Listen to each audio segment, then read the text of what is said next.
Hey guys, another day, another book review.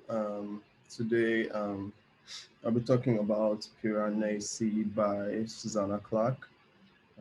She's, of course, the author of one of the best standalone fantasy books I've ever read, Jonathan Strange and Mr. Norrell. So, what seems like 16 years after that book was published, she's hit us with this here beauty called Piranesi.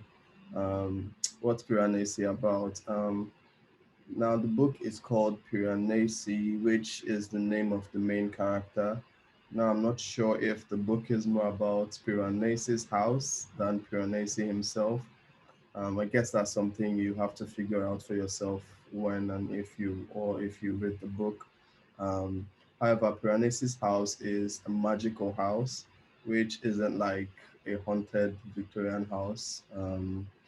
It's very different. It's more like a labyrinth with amazing architecture and statues of every size and everything you could possibly imagine. This house is about the size of a world or a country or a continent. I'm not entirely sure about this either, but suffice it to say, the house is pretty huge.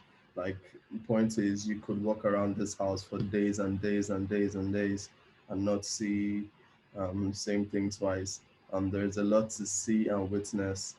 The house has three floors. The lower floor is flooded with the sea with huge tides and waves just moving and moving. And the highest floor, I think, is filled with clouds. So we follow Piranesi, a sweet, adorable man who lives in this house, going from hall to hall.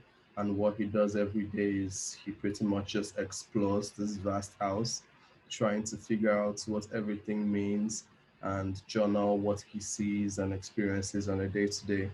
This house is Piranesi's world, and he knows no other place. Um, there is also one other living character that Piranesi comes in contact with in this house frequently, and Piranesi refers to this character as the other. Um, this other character brings gifts for Piranesi and probes him for information because together, the other and Piranesi, they are researching a great and secret knowledge.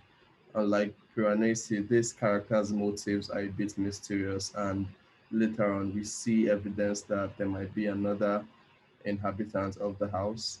Um, we find that there are secrets about the house that will shake the foundations of everything Piranesi knows.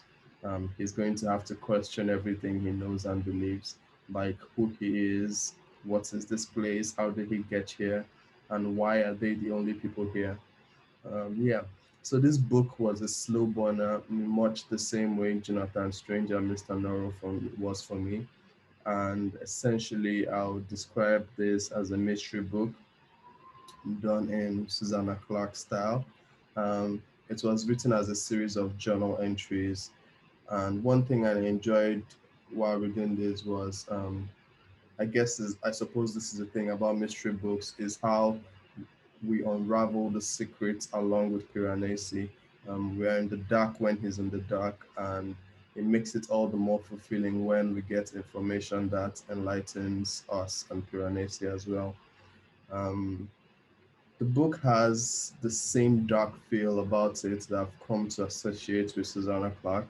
There is some humor in the book, but there's a darkness to the story that is sort of unsettling, and it made me feel like, dude, there's really nothing to laugh about, even when I found some things funny. Like, makes you realize that, man, something serious is going on. Um, I think I was mildly let down by the reveal. Don't get me wrong, I think it was executed brilliantly and it was still satisfying. But towards the end, when I pieced together and there was still about 20% of the book left to go, I felt like I didn't really feel as engaged as I was throughout the start of the book when I didn't realize what was happening. It was still fun, but I was constantly asking myself, is there any point still reading this? I guess what I'm trying to say is that the best parts of the book for me were the parts where I was still trying to piece all the information together and still trying to figure out what was happening. And I sort of found the journey much more exciting than the reveal in itself. Besides that, the prose is top notch as usual, in my opinion. If you liked Jonathan Strange and Mr. Norrell, or if you haven't read that and you just enjoy great prose, I think this book is the one. Yeah, for audio book lovers, this one was narrated by Chiwetel Ejiofor. It was fucking awesome. And it's crazy because I didn't think I would know he was the one narrating it if he didn't say his name. So yeah, it was pretty weird. A1 stuff though. Yeah, I rated this 5 stars. I really enjoyed it. Yeah, it was fun.